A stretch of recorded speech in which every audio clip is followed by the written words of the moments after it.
Hello, it's Monday, August 28th, and that means two things. I want to congratulate everyone who worked on the Chandrayaan 3 launch and landing on the moon, and it is time for the Restoring Darkness news update. And we're just going to get right into it because we have a meta-study of 17 other studies published by the Cochrane Labs that proves that these blue Bacher lenses are unlikely to help with your eye strain or sleep quality, at least in the short term. And again, this is a null result based on previous data, but it does show something that's going on. We also see that your holidays are visible from space. This is a study of satellite photos that shows that decorative lighting for popular holidays around the world does cause noticeable, measurable spikes in light pollution. We have a study that shows that the impact of cyanopic illuminance goes alongside melanopic illuminance. So this is about modulating deeper blues on the spectrum past 500 nanometers, and changing those against a fixed melanopic light did change people's salivary melatonin in the time afterwards. So that's a thing we have to look out for. Circadian modulation and time-restricted feeding did improve memory and pathologies of mice with Alzheimer's disease. This is a study done by UC San Diego.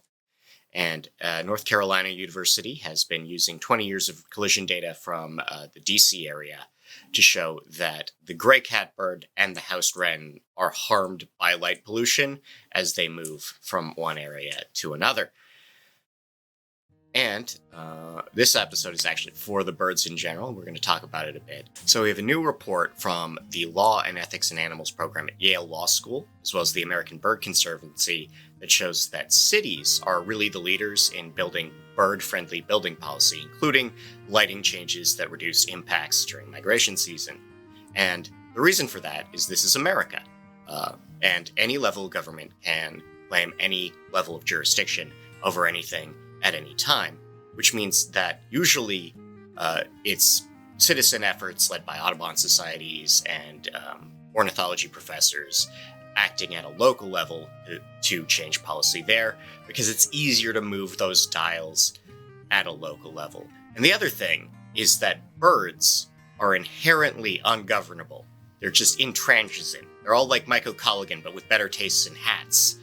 And no matter what you do, if the state designs an entirely new corridor of wildlife sanctuaries that has the exact same amount of water, what will happen is the birds will follow the same flyways they've been using for tens of thousands of years, even if it takes them into the 13th floor of an insurance company.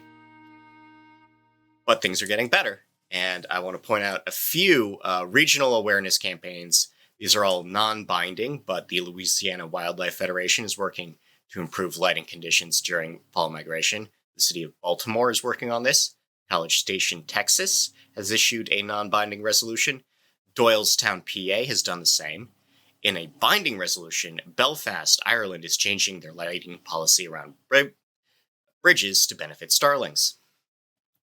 In other foreign news, we have Minami-Rokuroshi in Ono City in the Fukui prefecture has been certified as Japan's first urban night sky place. This is the fourth overall dark sky place in Japan and the first urban one for Asia. So I must say to them, omedetou gozaimasu. In Utah, we have the Inland Port Authority planning a new port site on the Great Salt Lake near a bird sanctuary over protests from the locals. The U.S. Customs and Border Patrol is resuming work on 20 miles of border structures in Starr County, Texas, but this time they're doing the wildlife assessments. This is a callback to earlier. We have a proposed natural gas power generating plant in Billings, Montana, claiming that they will have night-friendly lighting in their parking lots and other places, which is perhaps one of the most 2023 phrases I can say. We have a new study from Hong Kong showing that fishing boats are using too much undirected light, and that's to a detriment of the sea light they're trying to catch, as well as the people who live in Hong Kong. Kingsville, Ontario has made it, quote, an offense to position any exterior lighting in a manner that causes impairment to the use or enjoyment of neighboring properties. This is an expansion of an existing bylaw for commercial and industrial buildings. Boulder, Colorado is going to switch out 5,100 street lamps to LED. But unlike a lot of others LED streetlight projects, these streetlights will be specifically focusing on limiting the blue spectra in the lighting, as well as shielding it to cut down on backlight, uplight, and glare. Navajo County, Arizona has banned light trespass, similar to Kingsville, but this is not an explicitly full DarkSky program like Flagstaff or other places in Arizona, and it's only going to require shielded fixtures on new or recently renovated residences. We also have an update from Cody, Wyoming. Quick recap. Cody is a town in Wyoming near Yellowstone Park.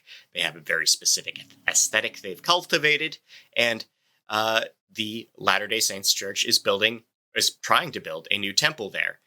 It's 3 times taller than the zoning allows, which is something the city council is not happy about. We also have a lot of uplighting and parking lot lighting, which is something else other members of city council don't like. And there are other people who are just concerned about the overall location. In general, this has been a feud for about a month. There's been 4 city council meetings about it. There's been 2 very strongly worded letters from the LDS's lawyers. And in their last meeting, they compromised on the lighting. And this is where it should end. This is where the story is over. Except I can't stop watching because the mayor of the town pulled the building permit at the last possible minute. And then a citizens group is now suing the city to do the same thing, to maintain that blockage, despite the Latter-day Saints basically saying they were willing to make a federal freedom of religion case over this. And I can't stop watching it. I can't. I'll probably stop telling you about it, though. DarkSky, the organization, has named the winners of their Capture the Dark photo contest. There should be a link in the description. I'm going to let a few play out as I go into the exit, but these are some great photos, and congratulations to all the winners. I want to thank you for your attention. I want to thank the Lighting and Darkness Foundation for allowing me to do this, and I want to thank you for donating to them to keep that going. And if you can't donate, give us a follow on LinkedIn. It's a community on the internet that talks about environmental issues and small town politics, and they're respectful. You can find guests from the interview side that are still commenting and sharing. We have people who I don't even have to ask reposting news stories that I write in their own languages and sharing that. And it's really nice to be the part of a community that cares and isn't mean about caring. Anyway, I want to thank you. Have a good day.